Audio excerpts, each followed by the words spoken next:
இன்னைக்கு நம்ம பார்க்க போறது நம்மாழ்வாருடைய கதை. முதல் 4 ஆழ்வார்கள் சரித்திரத்தை பார்த்திருக்கோம், அவளை பத்தின டீடைல்ஸையும் பார்த்திருக்கோம். இன்னைக்கு பார்க்க போறது நம்மாழ்வார் அண்ட் மதுரகவி ஆழ்வார். எப்பவுமே நம்மாழ்வாரையும் மதுரகவி ஆழ்வாரையும் சேர்ந்தேதான் சொல்லணும். ஏன்னா ஆச்சாரிய சிஷ்ய லட்சணத்துக்கு அவாதான் எக்ஸம்பிளரியா இருந்தவா. நம்மாழ்வாருடைய திருநக்ஷத்திரம் வைகாசி விசாகம். அவர் விஸ்வக்சேனருடைய அம்சம். அவருடைய அவதார ஸ்தலம் ஆழ்வார் திருநகரி ஆர் திருக்குருகூர். ஆழ்வார் திருநகரிக்கு இன்னொரு பேர் என்னன்னு கேட்டா திருக்குருகூர். சரியா? இப்படி கூட கொஸ்டின் வரலாம். What is the other name for Alwar Thirunagari அப்படின்னு கேட்டா you should be able to answer Thirukurugur. அப்புறம் நம்மாழ்வார் 4 பிரபந்தங்கள் பாடியிருக்கார். திருவிருத்தம், திருவாசிரியம், பெரிய திருவந்தாதி, திருவாய்மொழி. அதுல திருவிருத்தத்துல 100 பாசுரம் இருக்கு, திருவாசிரியம் 7 பாசுரம், பெரிய திருவந்தாதி 87 பாசுரம், Thiruvaimozhi 1102 1102. So all this sums up to 1296 பாசுரம்ஸ், 1296 பாசுரம்.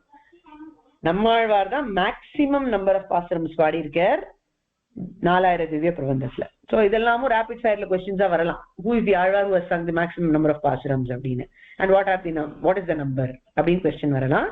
சோ அதுக்கு ஆன்சர் பண்ண தெரியணும். சரியா? நம்மாழ்வாருடைய தனியன் பக்தாமிருதம், விஸ்வஜனானுமோதனம், சர்வார்த்ததம், ஸ்ரீ ஷடகோபவாங்மயம், சஹஸ்ர சாக்கோபரிஷத் சமாகமம், நமாமியம் திராவிட வேத சாகரம் அப்படிங்கிறது. நம்மாழ்வார் பத்தின தனியன்கள் நிறைய உண்டு.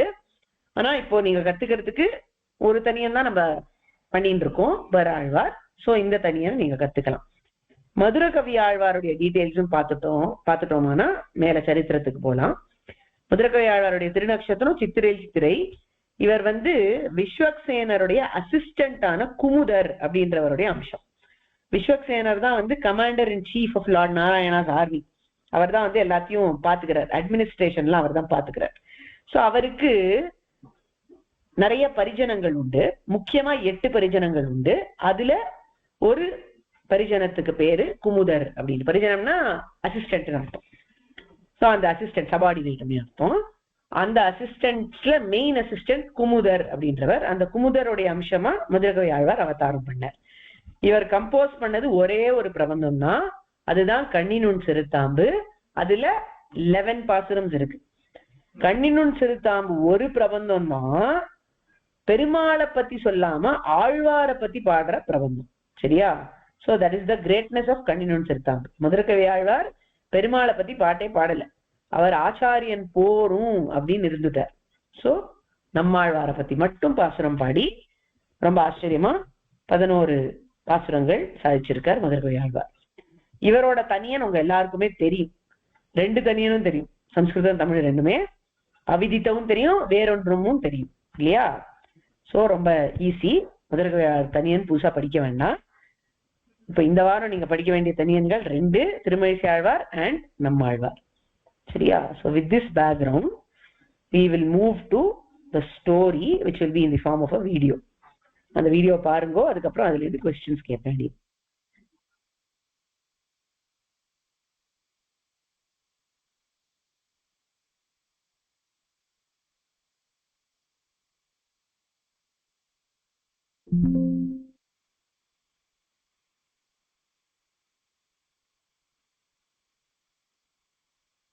Karunakar सूरीन्द्र गुरुवर्य पदाम्बुजां नवनीतनटोत्तंसां गुरुपंक्ति श्रियन्नुमः. The supreme kindness of the supreme being, Lord Sriman Narayana, makes him take incarnations or avataras on this earth. During these incarnations, the Lord spreads teachings which lead mortals to the right path. The Lord not only chooses to come down himself, but also involves all his divine retinue in this work. There are many celestials known as Nityasuris at the abode of Lord Sriman Narayana, Sri Vaikuntha. And the Lord also adorns a lot of divine ornaments and carries divine weapons. He involves the Nityasuris, the divine ornaments and the divine weapons in this act of taking incarnations. So he sends these also as avataras. The incarnations of the divine weapons, divine ornaments, and some Nityasuris are called as Alvars. Divine weapons are known as Divyayudhas. Divine ornaments are known as Divya Abharanas. And the incarnations of these Divyayudhas and Divya Abharanas are known as Divyasuris or Alvars. The term Alvar refers to the one who is deeply engrossed. Alndavar Alvar. What are these people deeply engrossed in? They are deeply engrossed in devotion to the Lord, and they come down to earth to show the path of devotion, which is the right path to follow in life. Alvars are 12 in number, and the main amongst these 12, the head of Alvars, is known as Nammalvar. Nammalvar is an incarnation of the commander-in-chief of Lord Narayana's army, known as Vishwaksena. Vishwaksena came down as Nammalvar, say the scriptures, and a few Puranas, like the Bhavishyat Purana, also believe that the Lord himself came down as an Amshavatara in the form of Nammalvar. The story of the birth of Nammalvar traces back to the start of this Kali Yuga. In southern India, on the banks of the river Tamraparni, there is a beautiful township called as Tirukkurugur. There was a devoted person named Kari in this place who got wedded to another devoted lady named Udayanangai. For some time, Kari and Udayanangai were childless. They went to Tirukkurungudi, which is present near the southernmost tip of India, almost, and sought the Lord Nambi for a child. The Lord very graciously appeared in the dream of Kari and told him that he himself would come as an Amshavatara to this couple. And at this time, it is said that the Lord ordered Adisesha to appear in the form of a tamarind tree at the Tirukkurugur temple, such that the tree would be situated in the northern direction to the main Sannidhi of Lord Adipiran of Tirukkurugur. Adisesha obeyed and took the form of a tamarind tree and suddenly appeared there inside the Tirukkurugur temple. This led to the astonishment of all residents of Tirukkurugur, but they knew that something divine was going to happen from this divine appearance of this divine tree. The divinity happened very soon. On the 43rd day of this Kali Yuga, in a Pramadi year, when the season was spring, or it was Vasanta Rutu, when the solar calendar showed the month of Vishakha and also the star of Vishakha, and when the lunar calendar showed the full moon day, Paurnami, and when the day of the week was a Friday, Kari and Udayanangai were blessed with a divine child. This child was very different from any normal child. Why was he different? Because as soon as the child was born, it did not even let out a cry. It did not open its eyes. When Udayanangai tried feeding the child, it would just not move. The child just lay motionless where it was placed and got picked up when somebody tried to pick it up. It remained like this for days together despite medical practitioners trying to treat it. Then Kari realized that the Lord had told him that there would be a divine appearance of his in the form of his child. So he said, let me leave everything to the Lord. And he carried his child to the temple of Tirukkurugur and placed him near the Sannidhi of Adipiran. This child which was motionless till this moment, now caught up momentum and started crawling towards the tamarind tree. The tamarind tree, which is the incarnation of Adisesha. The child crawled up to the tree and sat down, taking up the Padmasana position. It appeared with great radiance at that moment. The parents realized that indeed they had been blessed with a different child, with a unique child, and so they named him the different one, or Maran. This child was like this because he remained unaffected by something called Shata.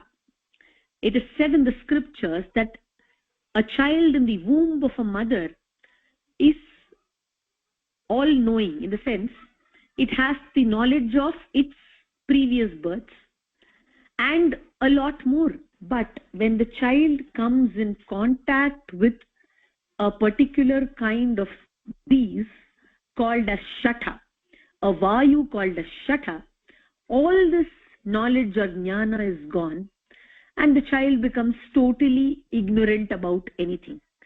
It becomes something that knows hardly anything other than probably drinking milk. But this child, Maran, was not affected by Shata. When Shata tried to come near Maran, he just said, in an angry manner, and Shata just ran away. Shata could not affect Maran, and because of this, Maran came to be known as Shatakopan, the one who angered the Vayu called Shata, the one who got angry on the Vayu called Shata. So thus, Shatakopa sat under the tamarind tree with great radiance on his face in Padmasana, having a Jnana Mudra on the right hand, placing his left hand on the lap, having his head and neck absolutely straight, and sat motionless like a picture-perfect lamp. Like this, he sat for days together, and Goddess Lakshmi saw this from Sri Vaikuntha, and she ordered Vishwaksena to go and give teachings of mantras, that is mantropadesha, to Shatakopa. Shatakopa himself was an incarnation of Vishwaksena, but here he had to be initiated through an acharya or a guru, and Vishwaksena again took up the role of the acharya of Shatakopa. So Vishwaksena, on the order of Lakshmi Devi, came down and gave the upadesha of mantras to Shatakopa, and his radiance on the face increased because of this. After this, 16 years passed with Shatakopa being in the same position under the tamarind tree, also known as the Tirupuli Alvan. After 16 years, there happened an incident in North India which has an interesting relation to this story. At Ayodhya, there was another Alvar named as Madhurakavi Alvar, who suddenly saw a radiance appearing from the southern direction. This was a radiance which was observed in bright daylight. Despite sunlight being there, this was distinctly visible. And this radiance continued to be there even after sunset. Like this, the radiance was observed by Madhurakavi Alvar for days together, and he got curious about the source of this radiation. So he started walking in the direction of this radiance. He started traveling southwards. He visited many shrines on the way, like Chitrakuta, Puri, Tirumala, Srirangam. And he still found that the light was coming from further south.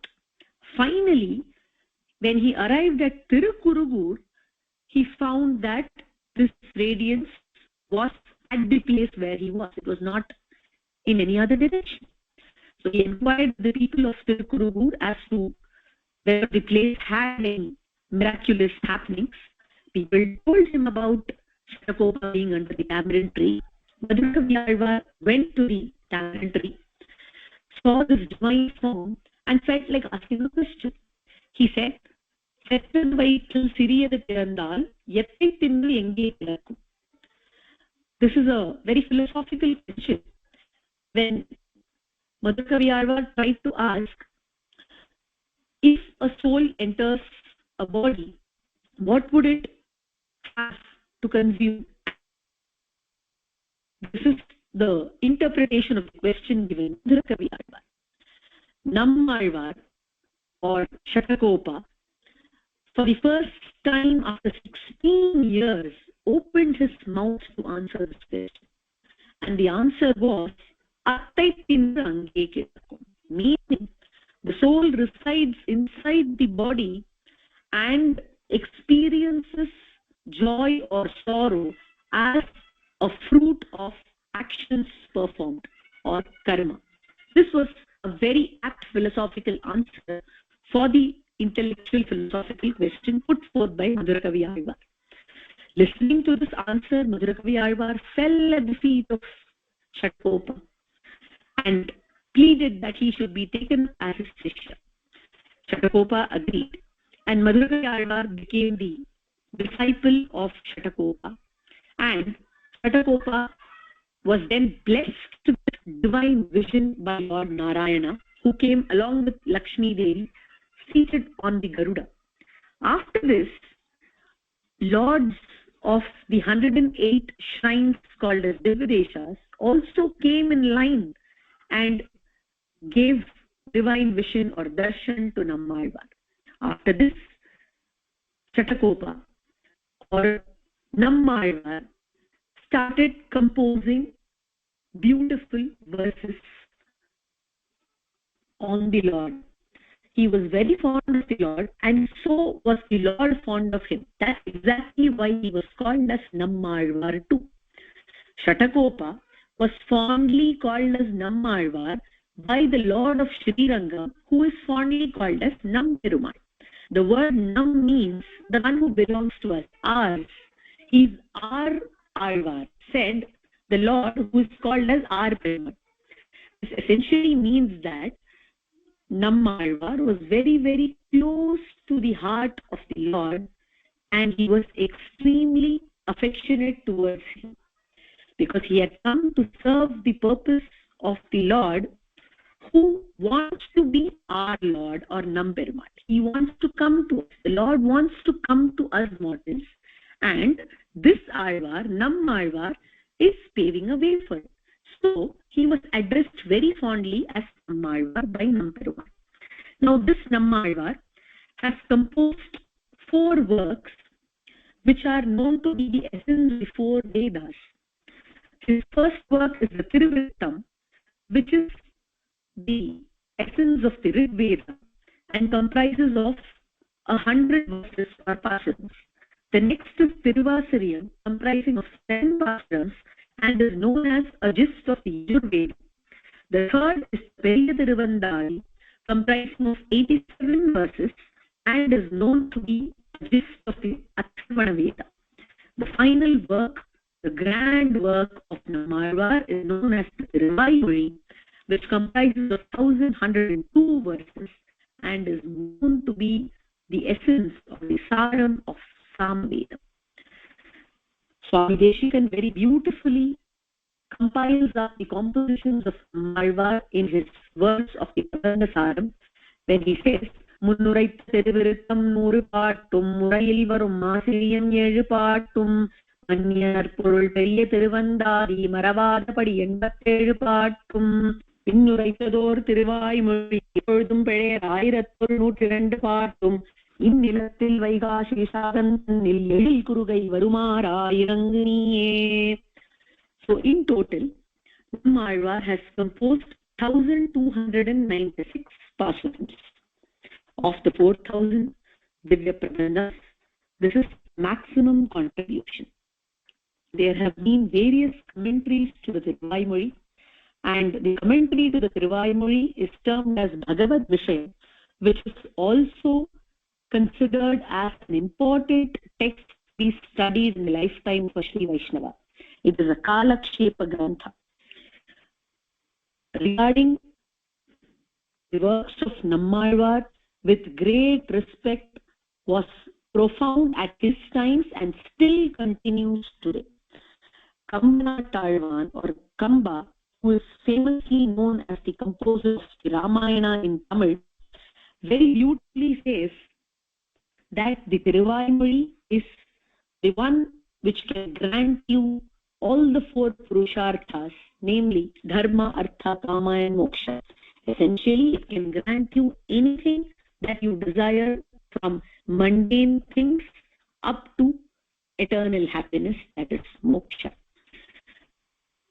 Following the Tiruvaimozhi, Swami Deshikan has posed the Brahmadopanishad Saram and Brahmadopanishad Tatparya Ratnavali in Sanskrit, which gives us a gist of the meanings of Tiruvaimozhi in the Deva Bhasha known as Sanskrit. Similarly, in his Paduka Sahasram, Swami Deshikan has composed an entire Paddhati devoted to Nammalvar known as the Samakhya Paddhati. The teachings shown in the Tiruvaimozhi and other works of Nammalvar actually give us guidance to lead life in the path of righteousness and are certain to navigate us to the path of moksha. Also, these verses are laden with devotional experience. There cannot be a soul who does not get a tear of devotion from his eyes after listening to the interpretation of Nammalvar's Tiruvaimozhi. Such was the greatness of Nammalvar, and deeply devoted was Madhurakavi Alvar, who composed the Kanninun Siruttambu, which is a devotional set of 11 verses dedicated to his Acharya Nammalvar. It is said that once when all the Divya Prabandhams got lost, it is this Kanninun Siruttambu which helped in reviving back all the Divya Prabandhams. And when they were revived back, how did they come back to the world? Who taught them back to the world? It was none other than Nammalvar himself, who is present in the Archa form in Tirukurugur today. So let us all pray to the holy feet of Nammalvar and sing praise always. Nammalvar Tiruvadigale Sharanam.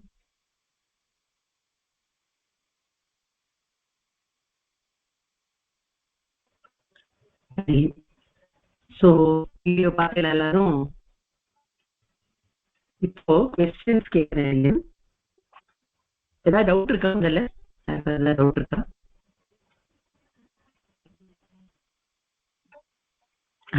சொல்லுவாங்க, என்ன doubt? நான் 3 questions இருக்கு. என்ன doubt? சொல்லு. First question என்னன்னா, விஸ்வக்சேனர் வந்து இது மந்திரோபதேசம் வந்து செரகோபனுக்கு கொடுத்தார்ல அடியன்.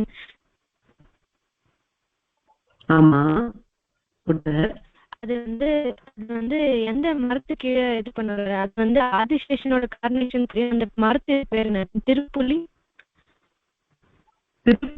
ஆழ்வான். திருப்புலி ஆழ்வான். அது புளிய மரம். அதுக்கு அது வந்து ஒரு கையெழுத்தாக வந்து இல்லையா, அதனால ஆழ்வான் அப்படின்ற பேர் வச்சிருந்தது. திருங்கிறது மரியாதைக்கான சேர்க்கப்பட்ட ப்ரீஃபிக்ஸ். ஸோ திருப்புலி ஆழ்வான் அப்படின்னு அந்த மாதிரி பேர். Okay, next question. அது என்ன?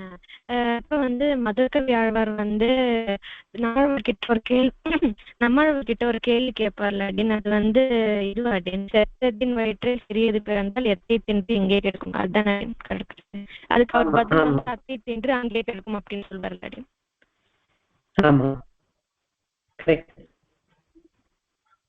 அதுக்கப்புறம் வந்து அப்படின்னா பாகவத ஸ்ரீம் வந்து நம்மாழ்வாரோட திருவாய்மொழி பற்றி அது ஃபுல்லா சொல்லியிருக்காங்களே. அதுல வந்து கம்பராமாயணம் ரெஃபரன்ஸ் இது சொன்ன அது வந்து அந்த 4 விஷயம் வந்து அவர் சொன்னார். அது கம்பர் அது என்னது அப்படின்னு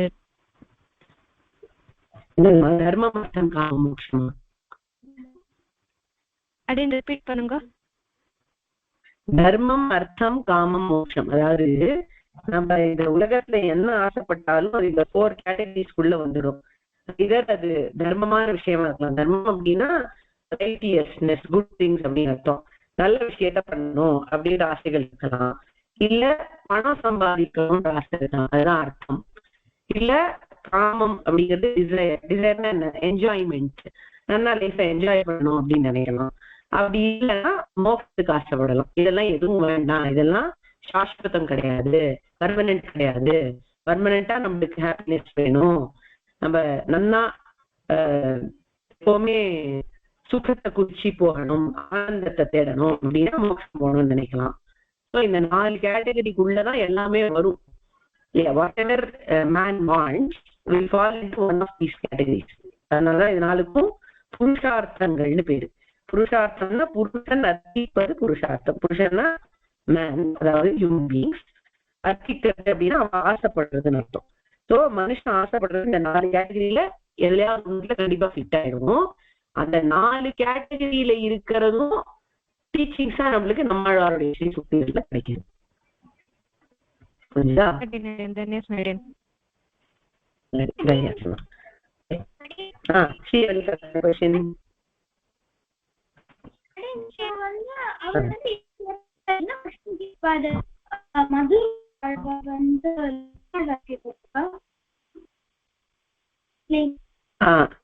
சரியா காது விளக்குனா அது மியூட் பண்ணிட்டு அவுட் சொல்லு.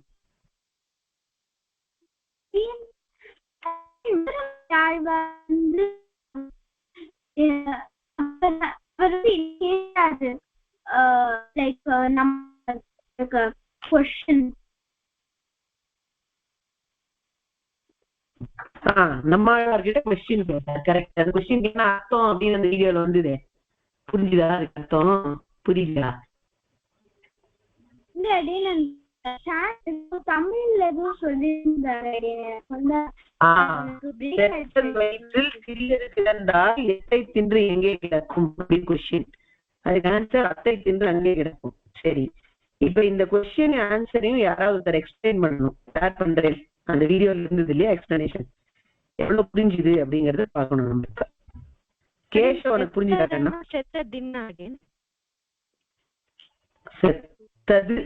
செத்தது வயிற்றில் சிறியது பிறந்தார். செத்ததின் வயிற்றுல அர்த்தம் அதுக்கு. செத்தது வயிற்றில் சிறியது பிறந்தார் அப்படின்னா வாக்கியம் வரும். பட் அதோடைய பொருள் வந்து செத்ததனுடைய வயிற்றில் பிறந்தான்னு அர்த்தம். ஓகே கேஷவ், நீ சொல்றதே இதுக்கு என்ன அர்த்தம் 2020?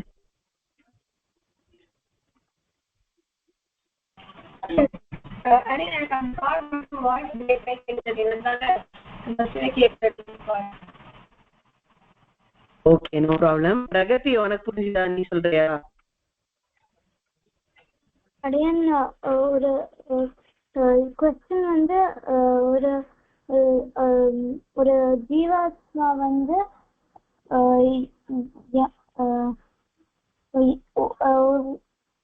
ஒரு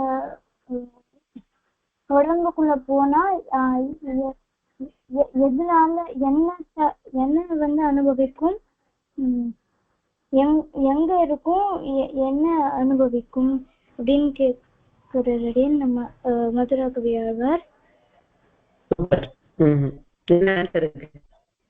அதே ஆன்சர் வந்து ஜீவாத்மா வந்து கர்மானால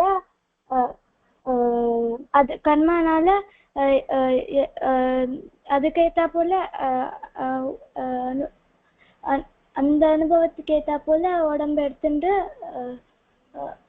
அத வந்து அனுபவிக்கிறேன்.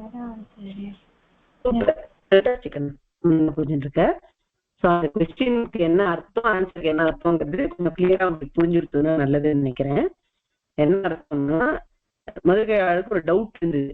இப்போ இந்த பர்த் முடிஞ்சதுக்கு அப்புறம் நம்மளுக்கு என்ன ஆகும், இந்த டவுட் நம்ம எல்லாருக்கும் கூட வரும் இல்லையா? இப்ப நம்ம இருக்கோம், நம்ம பிறந்திருக்கோம், நம்ம வளர்ந்துட்டு வரோம், இதுக்கப்புறம் என்ன ஆகும் அப்படின்ற டவுட் இருக்கு. சோ அந்த கொஸ்டினை தான் அவர் வந்து அப்படி கேட்டார். இப்போ ஒரு குழந்தை வந்து வயதுல வந்தது அப்படின்னா அது என்ன சாப்பிடும், எங்க இருக்கும் அப்படின்னு டைரக்டா அர்த்தம் இந்த கொஸ்டினுக்கு. அது கேட்டா அதுக்கு நம்ம வந்து சயின்டிபிக் ஆன்சர் சொல்லலாம். அது வந்து மதருடைய பிளட் ஸ்ட்ரீம்ல இருந்து நியூட்ரியன்ஸ் அப்சார்ப் பண்ணி அந்த பூமி வளருது அப்படின்னு சொல்லலாம். பட் அவருடைய intention of questioning was not that. என்ன கேட்க வந்தாருன்னா, ஒரு ஜீவாத்மா இந்த உலகத்துல திருப்பி திருப்பி வந்து பிறக்கிறது, அதுக்கு என்ன ரீசன், அதுக்கு என்ன இன்புட்னால இங்க வருது, அது எங்க இருக்கு, திருப்பி எங்க போகும், இந்த மாதிரி தான் அவருக்கு டவுட்ஸ் இருந்தது. சோ நம்ம சொன்ன ஜீவாத்மா அப்படிங்கிறது இந்த சம்சாரத்துல கர்மானால இருக்கு. அதாவது அது சில ஆக்ட்ஸ் பண்றது இல்லையா, அதுக்கு நல்லது பண்ணினா புண்ணியம் கிடைக்கிறது, கெட்டது பண்ணினா பாப்பம் கிடைக்கிறது. சோ இந்த புண்ணியம் பாப்பம் இதுக்கெல்லாம் பனிஷ்மெண்டோ ரிவார்டோ இருக்கு. பாப்பங்களுக்கு பனிஷ்மெண்ட் உண்டு, புண்ணியங்களுக்கு ரிவார்டு உண்டு. சோ இந்த ரிவார்டையோ பனிஷ்மெண்ட்டையோ எப்படி எக்ஸ்பீரியன்ஸ் பண்றது அப்படின்னு கேட்டா, அதுக்கு ஒரு சரீரம் எடுத்துக்கணும். அந்த ஜீவாத்மா has to take support of a body. அதனால அது ஒரு பாடியில இன்னொரு பாடி போயிட்டே இருக்கு அந்த கர்மாக்களை அனுபவிக்காது. ஒரு பாடிக்குள்ள போயிட்டா அந்த பாடினால இன்னும் சில கர்மாக்கள் இல்லாமல் ஏற்படும். அப்போ அந்த புண்ணியம் பாப்பம் எல்லாம் ஆட் ஆன் ஆகிட்டே போறது. ஒரு புண்ணிய பாப்பத்துக்கு ரிவார்டோ பனிஷ்மெண்டோ எக்ஸ்பீரியன்ஸ் பண்றதுக்கு ஒரு ஜென்மா எடுத்தா, அந்த ஜென்மால இந்த ஜீவன் கோஸ் ஆன் ஆடிங் டு புண்ணியம் தன் பாப்பம். சோ என்ன ஆகுது, அது சைக்கிளிக்கா இன்னும் கொஞ்சம் ஜென்மா இன்னும் கொஞ்சம் ஜென்மா அப்படின்னு போயிட்டே இருக்கு. சோ ஒரு சரீரம் முடிஞ்ச உடனே இன்னொரு சரீரத்துக்கு தாவி அது போகுது. இதுதான் வந்து சம்சாரத்தினுடைய ஸ்டேட் அப்படிங்கறத நம்மாழ்வார் காமிச்சு கொடுத்தார். அப்ப இதுல இருந்து என்ன விடிவு காலம், how to we get rid of this, how to we get liberated from this அப்படின்னு கேட்டா, அதுதான் மோட்சம் போறதுக்கான வழி. மோட்சனாலே லிபரேஷன். என்ன பண்ணணும், எனக்கு இந்த மாதிரி சுத்தி இருக்க வேண்டாம், புண்ணியம் பாவம் பண்ணி பண்ணி அதுக்கு எப்ப பாரு ரிவார்டு பனிஷ்மெண்ட் எல்லாம் எடுத்துட்டே இருக்க வேண்டாம். ரிவார்டு கொஞ்சம் தான் கிடைக்கும், பனிஷ்மெண்ட் நிறைய கிடைக்கும். ஏன்னா பாவம் தான் நிறைய சான்ஸ் இருக்கு இந்த உலகத்துல. there are more chances to make mistakes than to right things. அதனால it's very difficult. எனக்கு இது வேண்டாம், I don't want to be in this vicious cycle அப்படின்னு சொன்னா, how to get rid of that?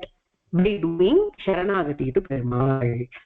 Perumal கிட்டக்க, பெருமாளே எனக்கு இந்த சம்சாரத்துல இந்த மாதிரி பர்த் ஆஃப்டர் பர்த் சுத்திண்டே இருக்க வேண்டாம், என்ன ரிலீஸ் பண்ணுங்கோ அப்படின்னு போய் சரண்டர் பண்ணணும். அப்படி பண்ணிட்டா போறோம். பெருமாள் ஓகே உனக்கு வேண்டாமா, நீ ஒத்துக்கத்தியா, உனக்கு வேண்டான்னு, உனக்கு இதெல்லாம் பிடிக்கலையா, உனக்கு எங்கேயும் வரணுமா, ஹாப்பியா இருக்கணுமா, fine, I will grant you moksha அப்படின்னு சொல்லிடுறேன். So it's as simple as that.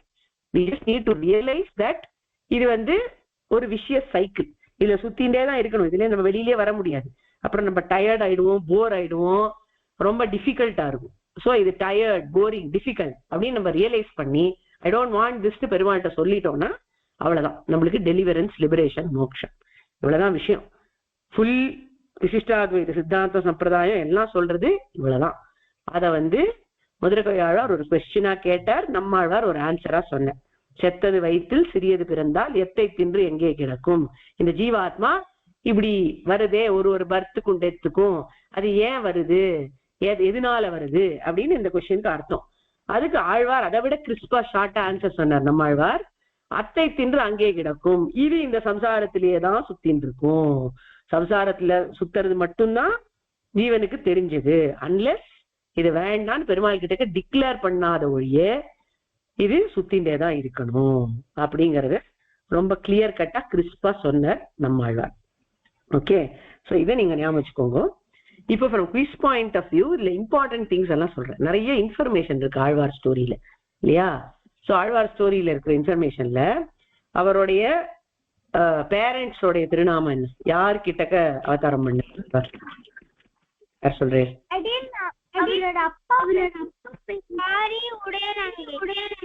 காரி Udaiyanangai. Okay, super. 2023 Keshav, very nice. இப்போ ஒரு கொஸ்டின், ஆழ்வாருக்கு மாறன்னு ஏன் பேர் வச்சா? ஒரு நிமிஷம் ஸ்ரீவனிகா, எனிபடி எல்ஸ்? ஒரு நிமிஷம் கண்ணா, ஒரு நிமிஷம். ஸ்ரீவனிகா, கேஷவ் 2 பேரும் வெயிட் பண்ணுங்க. வேற யாராவது சொல்லுங்க. மாறன்னு ஆழ்வாருக்கு ஏன் பேரு?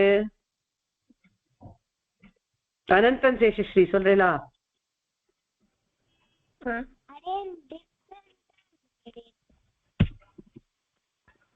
டிஃபரெண்டா இருந்ததுனால. Very good. அந்த டிஃபரெண்டா ஏன் இருந்தார் ஆழ்வார் டிஃபரெண்ட் அப்படின்னு எப்படி தெரிஞ்சது? ஸ்ரீவல்லவன்.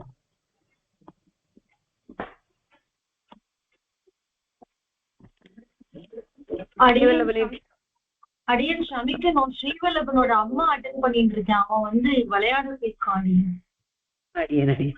ஓகே கோதாஸ்ரீ நீ சொல்லுமா. அடியன் ஏன்னா அந்த குழந்தை பேசல, கண்ணை திறக்கல, அது ஒண்ணுமே மூவ்மெண்ட் பண்ணல, அவ பெருமாள் முன்னாடி வைக்கிற வரைக்கும். அடியன் எக்ஸலென்ட் கண்ணா, வெரி குட். அந்த குழந்தை ரொம்ப டிஃபரென்ஸா இருந்தது. ஏன்னா அது எந்த மூவ்மெண்ட்டும் பண்ணல, கண்ணை திறக்கல, பால் சாப்பிடல, எதுவுமே பண்ணல பெருமாள் சன்னதிக்கு போற வரைக்கும். சூப்பர். ஓகே, அதுக்கப்புறம் பெருமாள் சன்னதிக்கு போன உடனே அந்த திருப்புலி ஆழ்வானுக்கு தவழ்ந்து போய் அங்க உட்காந்துருக்கு அந்த குழந்தை. சரி, இதுக்கு முன்னாடி ஷடகோபன் ஒரு பேர் ஆழ்வாருக்கு வந்தது. அது ஏன் வந்தது ஹரிணி?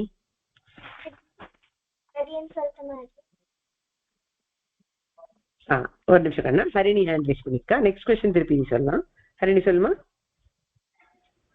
அடின் ஷடகோபன்ற அந்த பேர் எதுக்கு வந்ததுன்னு கேட்டேன் அடின்.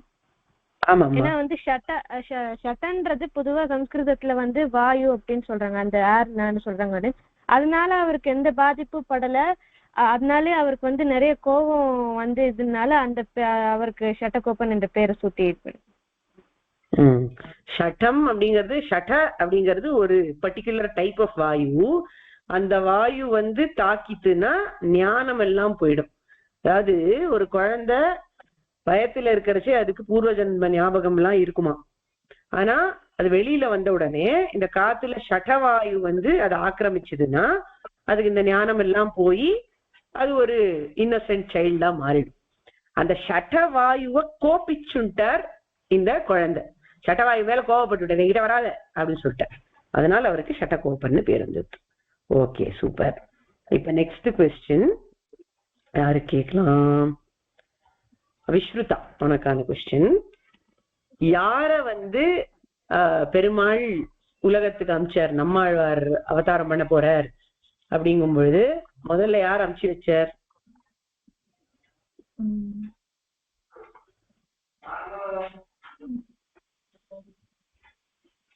யார ஒரு ட்ரீ வடிவத்துல யார் அமிச்சு வச்சார்?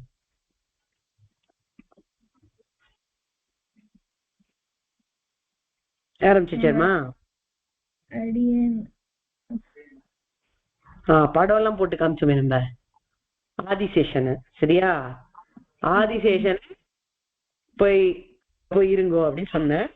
சோ திருக்குறுகூருக்கு போய் ஆதிசேஷன் ஒரு மரமா அவதாரம் எடுத்துட்டார். அதுதான் திருப்புலி ஆழ்வார். இன்னைக்கு கூட நம்ம சேவிக்கலாம் ஆழ்வார் திருநகரி போனோம். சரியா? Okay, very nice. இப்போ இதுக்கு மேல क्वेश्चन என்னன்னா, மதுர கவி ஆழ்வார் எதை பார்த்து ஆழ்வார் திருநகரிக்கு வந்த ஸ்ரீயவனிகா? அடியன் அவருக்கு வந்து அவர் வந்து குளிச்சன் இருந்தார் அடியன். அப்ப வந்து என்னாச்சு, சடனா வந்து எதுவும் நார்த், அவர் வந்து அயோத்தியால இருந்தார். அப்ப வந்து சடன் டைரக்ஷன்ல வந்து ஏதோ பிரைட்டா லைட் எரிஞ்சது அடியன். அதனால அவருக்கு வந்து டே லைட்லயே அவ்வளவு வந்து பிரைட்டா இருந்தது. அதனால அவருக்கு டவுட் இருந்தது, இங்க போகுதுன்னு. அப்புறம் ஒரு நாள் அவர் வந்து நடந்து போனார் அடின். திவ்ய தேசம்லாம் வந்து தாண்டினார் அடின். திருமலை, ஸ்ரீரங்கம், அண்ட் தென் இன்னும் கொஞ்சம் திவ்ய தேசங்கள் போனார் அடின். அப்புறம் வந்து திருக்குறுகூர் இல்ல ஆழ்வார் திருநகரின்னு ஒரு ஊருக்கு வந்தார் அடின். அப்ப வந்து அங்கெல்லாம் வந்து லைட் வந்து ரொம்ப ஹையா வந்து லைட் ஆச்சு. அப்ப வந்து அவர் வந்து கேட்டாரு அந்த ஊர் மக்களை, லைக் என்ன இப்படி இருக்கு, உன்னோட ஊர்ல இவ்வளவு லைட்டா இருக்கே, இப்படி இது வந்ததுன்னு கேட்டா. அப்ப வந்து ஒரு லைக் ஒரு ஸ்ரீ வைஷ்ணவன் சொல்றா, அது வந்து நம்மளோட ஷடகோபன்னு சொல்லிடுறா. ஷடகோபன் தான் நம்மளோட நம்மாழ்வான்னு சொன்னா. அப்ப வந்து அவர் வந்து அங்க போய் ஒரு கொஸ்டின் கேட்டார் அடியன். அந்த கொஸ்டின் மறந்து போயிட்டாரு. பரவாயில்ல, கொஸ்டின் நம்ம டிஸ்கஸ் பண்ணிட்டோம். இது வரைக்கும் ஸ்டோரி சொல்லிட்ட போறோம். வெரி குட், நான் சொன்னதெல்லாம் வெரி நைஸ். இப்ப இன்னொரு முக்கியமான கேள்வி என்னன்னா, கேசவ உனக்கான கேள்வி. நம்மாழ்வாருடைய 4 பிரபந்தங்கள் எந்த 4 வேதத்தினுடைய சாரம்? அடியன் திருவிருத்தம் வந்து ரிக்வேதம் கைதாரியே அதுக்கு 100 பாசனம் இருக்கு. திருவாட்சிரியம் அது அதுக்கு 7 பாசனம்ஸ் இருக்கு. பெரிய திருவந்தாதி அதுக்கு 87 பாசனம்ஸ் இருக்கு அடியேன். அது அதர்வண வேதம். திருவாமொழி வந்து சாமவேதத்துக்கு அடியேன் 1002 பாசனம்ஸ் இருக்கு அடியேன். அதுல 1102. சூப்பர் கண்ணா, ரொம்ப நல்லா சொன்ன, வெரி குட். ஓகே, இன்னொரு கேஷவ் உனக்கான கொஸ்டின். திருவாய்மொழிய பத்தி 2 சான்ஸ்கிரிட் ஒர்க்ஸ் பண்ணிருக்கார் சுவாமி தேசிகன். அதனுடைய பேர் என்ன?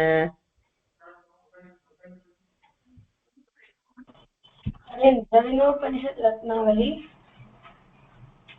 திரவிடோபனிஷத் தாத்பர்ய ரத்னாவளி அண்ட் திரவிடோபனிஷத் சாரம் அண்ட் திரவிடோபனிஷத் சாரம். Excellent, super. ஸோ இந்த மாதிரி நிறைய கொஸ்டின்ஸ் கேட்கப்படலாம். நிறைய இன்ஃபர்மேஷன் இருக்கு இந்த வீடியோல, எல்லாத்தையும் நல்லா நோட் பண்ணி வச்சுக்கோங்க. அந்த ஃப்ளோ ஷீட் பண்ணினேன்னா உங்களுக்குலாம் ரொம்ப யூஸ்ஃபுல்லா இருக்கும். சரியா? குவிஸுக்கு ஃப்ளோ ஷீட் பண்ணி வச்சுட்டேன்னா பரம சௌகரியமா இருக்கும். அதுக்கப்புறம் நாளைக்கு திருமழிசை ஆழ்வார் தனியனும் நம்மாழ்வார் தனியனும் குரூப்ல போஸ்ட் பண்ணுவோம். அடுத்த வாரம் செஷனுக்கு முன்னாடி தயவு செஞ்சு எல்லாரும் அவசியம் படிச்சுடுவாங்க. சரியா? அடுத்த வாரம் செஷன் உண்டு. அடுத்த வாரம் நம்ம பார்க்க போறது குலசேகர ஆழ்வாருடைய ஸ்டோரி. ஸோ தயவு செஞ்சு தனியெல்லாம் பயாட் பண்ணுவாங்க. என்னம்மா கோதாஸ்ரீ ஏதாவது சொல்ல வந்தியா? ஓகேன்னு சொல்ல வந்தேன். சரி, ஓகே. அப்ப இதோட இன்னைக்கு செஷனை முடிச்சுக்கலாம். அடுத்தது உபன்யாசம் இருக்கு. ஸோ எல்லாரும் நல்லபடியா ஹோம்ஒர்க்கை பண்ணிடுவாங்க. சரியா? தன்யாஸ்மி, ஜெய் ஸ்ரீ கிருஷ்ணன்.